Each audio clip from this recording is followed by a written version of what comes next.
Voilà, merci. On va parler cette fois-ci des élections au niveau de l'Omami. Au Lomami, c'est avec Pius Romain Roland. Pius, bienvenue. Merci, cher confrère. Vous vous intéressez aux élections au niveau de l'Omami? Oui, je suis intéressé puisque d'abord c'est ma province d'origine qui m'a vu naître. Je suis né à Kaminabaz et c'est une province qui n'a pas connu le développement. Avec la succession des différents gouverneurs, ça n'a pas connu le développement intégral. Alors comme on y va avec ces élections, entre guillemets, que moi je n'ai pas porté à cœur, puisque nous sommes républicains, et il y a un candidat qui m'a soudoyé au fait, qui m'a soudoyé au nom de Banza Maïlamene, qui est un entrepreneur et qui a déjà investi dans cette province, dont le projet de société m'a beaucoup intéressé. Pourquoi je dis ça? Vous savez que le Tanganyika a connu un recul, puisqu'il y a eu un gouverneur bâtisseur à qui on a démis politiquement pour des raisons inavouées et le Tanganyika est tombé par terre. Et de tout ce temps, le Haut-Lomami, qui est ma province qui m'a vu naître, pas seulement moi, toute ma famille, 5 de mes frères et sœurs, sur les 10 enfants, nous sommes nés dans le Haut-Lomami. Donc c'est une province pour laquelle je voudrais voir un développement intégral parce que je suis attaché. Et jusque-là, depuis qu'elle est province, il n'y a jamais eu une autorité qui est allée rendre visite là. Donc les autorités s'arrêtent seulement. Là-bas, le Lubumbashi n'arrive pas au niveau de Haut-Lomami. Puisque le Haut-Lomami, au-delà d'être un scandale rouge, c'est un scandale vert. Scandale vert. C'est un scandale vert. C'est-à-dire le Haut-Lomami a un sol tellement riche en agriculture et en élevage. Même les mines, les minéraux, se trouvent presque dans toute la République démocratique du Congo. Mais ce qui est beaucoup plus exploité, c'est au niveau du sud. Quand je parle du sud, je vois le Lualaba, je vois le Haut-Katanga, un peu Tanganyika. Mais le Haut-Lomami est resté presque une province orpheline.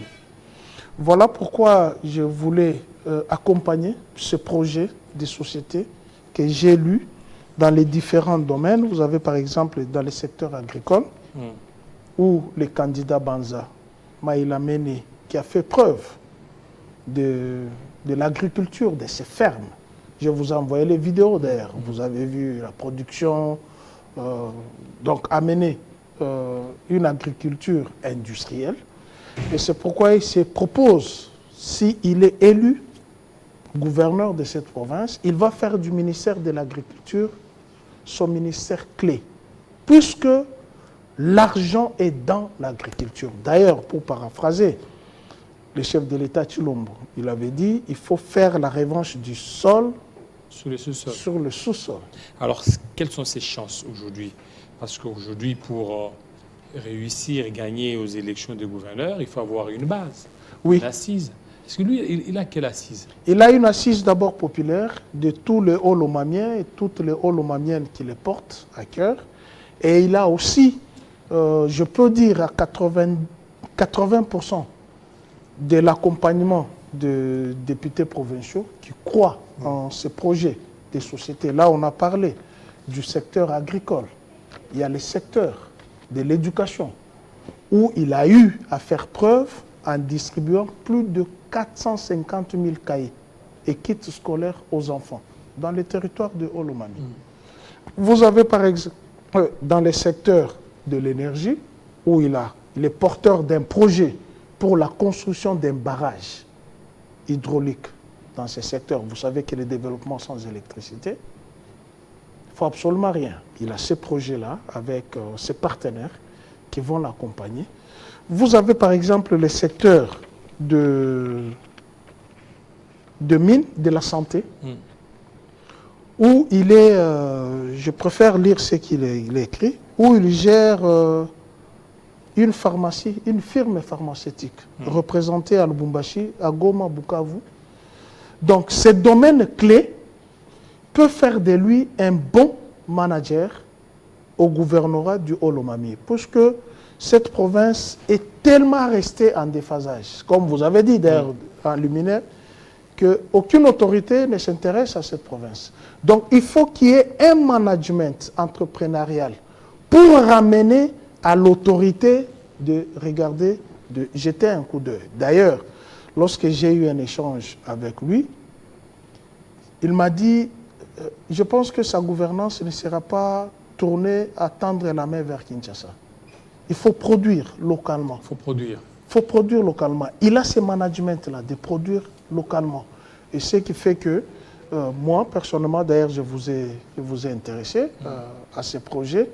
Vous savez que l'arrière-pays est resté, vous avez eu le programme de 145 territoires qui est resté presque lettre morte, puisque en absence d'un vrai leadership conséquent d'entrepreneuriat pour mener à bien ce projet. Donc, avec le profil de M. Banza Maïlamene, je pense que le Haut-Lomami peut sortir de cette zone d'ombre. Alors, mais là, il y a un problème, parce que j'ai lu dit qu'il est un politique, mais jusque-là, c'est un indépendant, c'est ça? Si. Voilà, c'est un indépendant. Maintenant, vous savez, il y a des quotas réservés, quotas UDPS, quotas tel parti.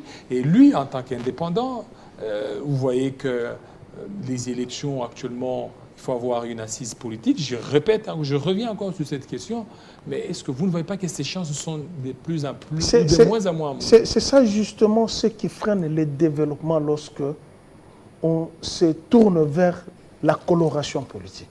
C'est-à-dire, vous allez prendre un écervelé, quelqu'un qui n'a aucun projet de société pour cette province, puisqu'il porte telle couleur politique, vous l'amenez là-bas et pour tourner les pouces. Il faut changer le paradigme. Il faut changer les concepts. Moi, je suis au ministère du Développement Rural, à l'ANCDI. Je sais de quoi je parle. Le développement rural est la conséquence de management responsable. Vous ne pouvez pas prendre plus que c'est un quota de tel parti politique. À supposer, je donne un exemple. Non, c'est le quota de l'UDPS. On prend quelqu'un qui est étranger de Haut-Lomami. Comment va-t-il produire pour satisfaire ceux qui l'ont élu là-bas? Parce qu'il se contente tout simplement d'un titre honorifique. Je suis gouverneur, Non, il faut des gouverneurs management. Il faut des gouverneurs qui ont l'esprit d'entrepreneuriat. Je vous ai donné l'exemple de Tanganyika avec Zoé Kabila. Depuis que Zoé Kabila est parti, qu'est-ce que le Tanganyika offre? Rien. Lualaba est en train d'émerger grâce au code minier promulgué par Joseph Kabila. Ni t'était ce code minier, le Lualaba ne serait pas ce qu'il est. C'est le code minier qui fait en sorte que le Lualaba commence à être intéressé par les gens. Tout le monde intéresse les gens, parce qu'il y a la redevance minière, il y a le taxe, il y a ceci. Tout ça font en sorte que le Lualaba se construise. Mais il faut un homme d'une vision pour cette province qui sombre encore dans l'obscurité. Laquelle province qui n'a pas un regard fixé par l'autorité. Alors, il faut créer l'émulation dans cette province pour qu'il y ait cette adhésion populaire et avec l'accompagnement de ce que j'appelle les élus des élus, qu'ils comprennent qu'ils ne peuvent être élus des élus qu'en accompagnant un exécutif avec l'esprit de développement. Parce que vous allez tourner les pouces, vous allez vous contenter de votre titre de député provincial, mais qu'est-ce que vous produisez? Vous ne craignez pas aussi la corruption là pour les élections de gouverneur? Bon, il faut combattre ça. Et je pense que les élus provinciaux de Haut-Lomami ont élevé un peu la moralité. De ce que j'entends avec les gens que j'échange avec, ils ont élevé un peu la moralité. Ils prennent la conscience maintenant que le Haut-Lomami est resté de toutes les 4 provinces démantelées de l'ancien Katanga, c'est le Haut-Lomami qui est resté en déphasage. Puisque le Haut-Lomami ne peut pas comparer avec le Lualaba. Tous les miniers sont là.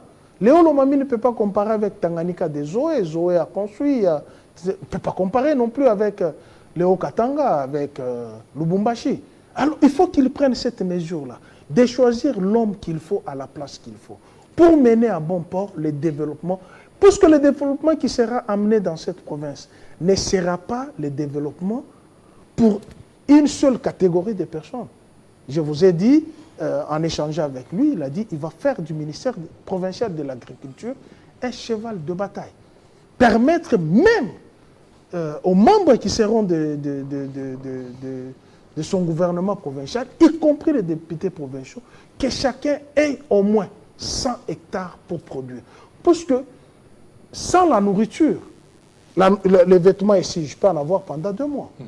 Mais je ne peux pas avoir la nourriture 2 mois dans le ventre, donc il faut travailler au quotidien. Alors, pour terminer avec vous, on ouvre une petite parenthèse et puis on va refermer pour terminer. Mais vous ne condamnez pas ce qui se passe dans l'Est. On a vu certains compatriotes qui ont rejoint l'AFC. Et pourquoi condamner? On va condamner pourquoi? Et ceux qui sont allés à l'Union Sacrée, les anciens du PPRD, du FCC, qui sont allés à l'Union Sacrée, pourquoi on ne les a pas condamnés? Non, mais ça, c'est un mouvement de rébellion qu'ils ont rejoint. Mais pourquoi, s'il faut revendiquer, il faut aller prendre des armes alors qu'il y a 2 voies pacifiques pour Et le pourquoi, faire? à l'époque, lorsque l'UDPS accompagnait les RCD et les M23, il n'y avait pas tous ces remue-ménages? Pourquoi? Oui, mais à l'époque, ce n'était pas des institutions légalement établies. Actuellement, ce sont les institutions légalement établies. Mais on doit condamner quoi alors qu'il y a des gens qui sont allés ressusciter les M23? C'est à ces gens-là qui doivent rendre compte à la République. Les M23 étaient, je pense, mon prédécesseur a parlé des acquis de 2013. C'était quoi les acquis de 2013? Qu'est-ce qui s'est passé en 2013?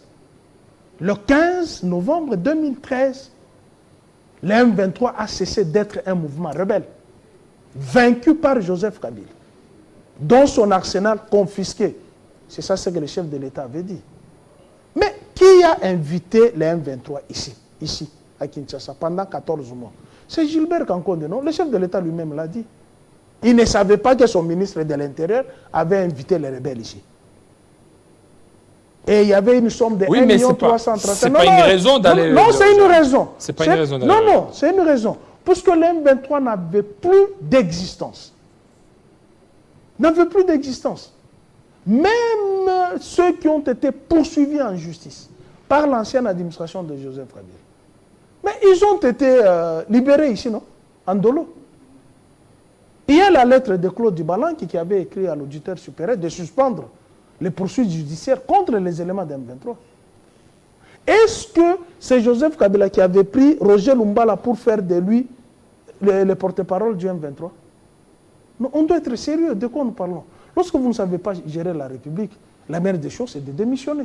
Merci. Vous ne pouvez pas vous apitoyer chaque jour, pendant toute une législature ou tout un mandat, en train de pleurnicher. Regarde ce qu'on est allé signer en Angola, alors que le Rwanda était à genoux à l'époque de Joseph Kabila. Le Rwanda était à genoux. On ne parlait plus du M23. Prenez l'exemple de l'honorable Daniel Saf. Il a parlé à l'époque de Kabila, il y avait autant de groupes armés qui étaient en voie d'éradication. Mais aujourd'hui, là, qui a remis toutes ces choses-là en marche? Au nom de la revanche, au nom du refus de la continuité des services publics de l'État, on veut se mettre dans la peau de rendre compte. La conséquence, c'est ce que nous voulons. On referme la parenthèse. Merci plus, Romain. Merci, cher confrère. Voilà, on vous aura pour beaucoup plus des débats par rapport à ça. Alors, on va parler de là-bas. Félix Chamala, tout de suite.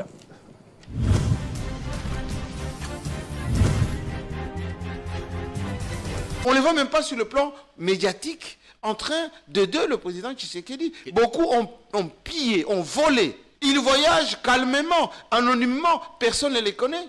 Nous avons besoin que chacun fasse son travail là où il est avec compétence. Un mot sur nos services de renseignement. Allez-y. Prenez l'Agence nationale de renseignement, l'ANER. Le monsieur qui est là, un bon intellectuel. Monsieur Loussadissou. À peine on l'a mis là, il y a des officines, hein, vous savez, on dit dans notre pays des labos, des filières. Telle filière dit non, il ne répond pas de nous. L'autre, non, il ne répond pas de nous. L'autre, on pensait qu'il allait être nommé dans telle ou telle filière. Ces filières coalisent, où chacun peaufine sa stratégie. Pour le mettre le pot de banane sur sa route. Et il y a de la désinformation. Et ça paralyse le service. Vous avez quelquefois des arrestations, des privations de liberté. C'est dû au trafic d'influence. Ces services ont été paupérisés, clochardisés. On puisse leur donner à nos agents de renseignement le cadre de travail, les moyens logistiques.